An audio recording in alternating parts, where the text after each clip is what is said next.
स्वागत है दोस्तों आपका एक बार फिर अपने इस चैनल में दीपा पांडे के साथ। साथियों, हम जानते हैं कि जैसे जैसे हमारी कमाई बढ़ती जाती है वैसे वैसे हमारे ऊपर टैक्स का भार भी बढ़ने लगता है, यानी जितनी ज्यादा कमाई उतना ज्यादा टैक्स। लेकिन क्या आप ये जानते हैं कि थोड़ी सी स्मार्ट तरीके से अगर टैक्स प्लानिंग की जाए तो हम इस टैक्स के भार को, यानी जो टैक्स की देनदारी है, उसे कम भी कर सकते हैं।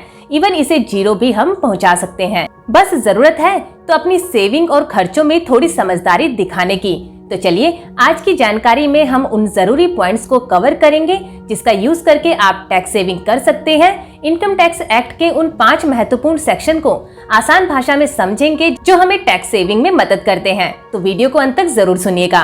तो साथियों, ITR 1 की अगर बात करें तो मान लीजिए अगर आप सैलरीड पर्सन है तो आपको शुरू में ही 50,000 की जो स्टैंडर्ड डिडक्शन है वो तो मिल ही जाती है। और साथियों, इसके बाद इनकम टैक्स एक्ट की धारा 80C के तहत EPF, PPF, NSC, Sukanya Samriddhi योजना आदि में इन्वेस्ट करके और 2 बच्चों की ट्यूशन फीस के रूप में टोटल आप 1,50,000 यानी 1.5 लाख तक की छूट प्राप्त कर सकते हैं 80C के तहत। और इसके अलावा आप अपनी तरफ से नेशनल पेंशन स्कीम NPS के तहत सालाना निवेश करके इनकम टैक्स एक्ट की धारा 80CC(d)(1)(b) के तहत 50,000 रुपए तक की अतिरिक्त इनकम टैक्स रिबेट प्राप्त कर सकते हैं।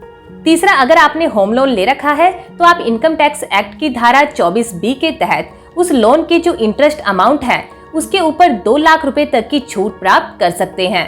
और साथियों, इसके अलावा इनकम टैक्स एक्ट की धारा 80D के तहत आप अपने जीवन साथी, बच्चों और खुद के लिए अगर आप प्रिवेंटिव हेल्थ केयर चेकअप करवाते हैं तो उस पर 5,000 रुपए की छूट। और इसके अलावा अगर आप हेल्थ इंश्योरेंस प्रीमियम भी लेते हैं तो आपको कुल मिलाकर 25,000 रुपए की छूट आप क्लेम कर सकते हैं। और अगर आप यही हेल्थ इंश्योरेंस प्रीमियम अपने पेरेंट्स के लिए लेते हैं तो आपको 50,000 रुपए की अतिरिक्त जो आपकी रिबेट है आप वो क्लेम कर सकते हैं 80D के तहत।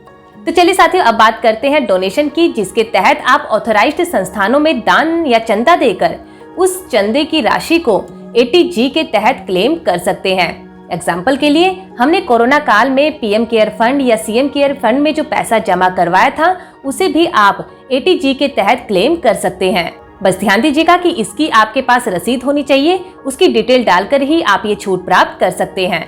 तो साथियों, इन्हीं छोटी छोटी बातों का ध्यान रखकर टैक्स प्लानिंग करके हम काफी हद तक अपना टैक्स बचा सकते हैं। और साथियों, इनकम टैक्स के न्यू पोर्टल पर आप ITR 1 कैसे भर सकते हैं, अपना 26AS फॉर्म कैसे आप चेक कर सकते हैं मोबाइल से ही, इन सभी टॉपिक्स पर हम पहले ही वीडियोस आपके साथ साझा कर चुके हैं। उन सभी के लिंक आपको नीचे डिस्क्रिप्शन बॉक्स में मिल जाएंगे, आप वहां से भी उन्हें चेकआउट कर सकते हैं। तो अगली वीडियो में हम बात करेंगे कि न्यू पोर्टल पर ITR भरते समय जो प्रॉब्लम्स आ रही है उन्हें आप कैसे दूर कर सकते हैं। तो बने रहिएगा हमारे साथ, तब तक के लिए नमस्कार।